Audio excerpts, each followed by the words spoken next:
When you think things can't get any worse, they somehow find a way to get even more terrible, and that's definitely can be applied to Alpine Formula One. The rumours of them being sold outright aren't going away, and the more than heavy rumours of their engine division for Formula One engines being shut down is more than confirmed at this point. It's pretty much an open secret. On top of that as well, their team principal's outgoing. They do have a new one coming in, which will help, of course, but it's just a bit of instability. They tried to go for Carlos Sainz as one of their drivers, but he turned them down. He's going to Williams. It looks like Jack Doohan's coming in as their new driver in the second seat, which isn't a bad thing, don't get me wrong, but he's not Carlos Sainz, is he? You know, he'll be a rookie. You know, no one's going to be like Carlos Sainz in the first year, unless you're like Lewis Hamilton or Max Verstappen. But I don't think he's quite that level of talent, with the greatest respect to him. But yeah, there's a full article about the potential sale of Alpine Formula One in the comments below. But I'll just read out as much of it as I can here for you guys. Gerard Laro, a Formula One legend, thinks Renault might be clearing the path to withdraw from the sport altogether. The management turmoil and shake-ups at the French car maker's Alpine Formula One team rolls on, as the successor for now departed Bruno Famin is named. As expected, it's Oliver Oakes, who at just 36 years of age becomes the second youngest team principal in F1 history. Who's the youngest? Christian Horner. He was like 30, I think. And he's only 50 now. He's been in that role for 20 years, pretty much. Ollie Oakes is a former single-seater racer who at 17 was karting world champion in 2005. He's also made his name as a co-founder of the Formula 2 and 3 outfit Hi-Tech. Not long ago, along with Andretti Cadillac, Hi-Tech even applied to become the 11-4-12 member on the grid. But it is rumoured that he has been rejected because of the links with the Mazepin family and suspected Kazakhstani, I'd go Kazakh personally, that's my opinion though, backing for his Formula One bid. Interesting. I didn't realise that, you know, because Mazepin, of course, did race for Hi-Tech. But yeah, Gerard Laro, that's a blast from the past. He's 84 years old now, and he ran the original Renault Works team back in the mid-80s. I didn't know that.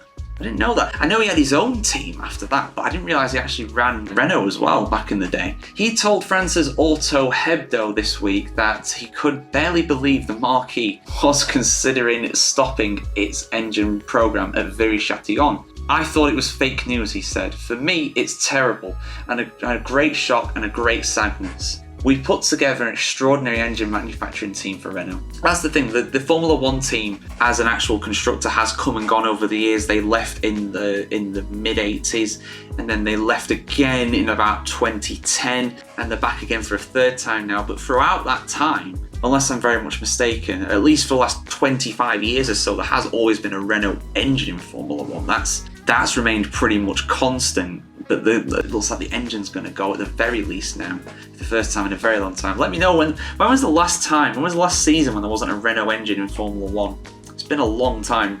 Williams had them for a while back in the early 90s, so it must be a good 30 years at least. I don't see how you can race an Alpine with a Mercedes engine. Well, that's what they're going to try that apparently. Those two don't marry together, and Alpine is made to have a French engine, so I must admit, I don't understand. Or perhaps I do understand.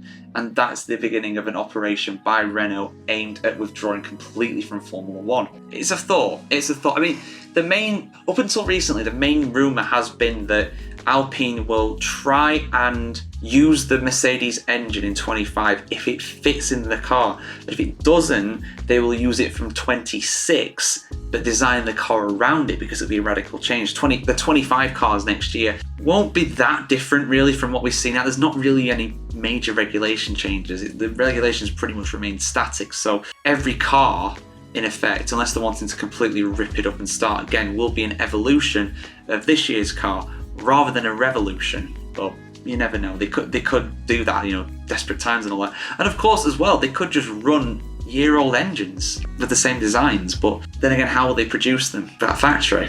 Don't know. But yeah, like I said, full Formula One article on the F1Chronicle.com that goes into this into far more detail, and I don't disagree with what he's saying. I think it's definitely possible. But who will they sell to? Probably Andretti.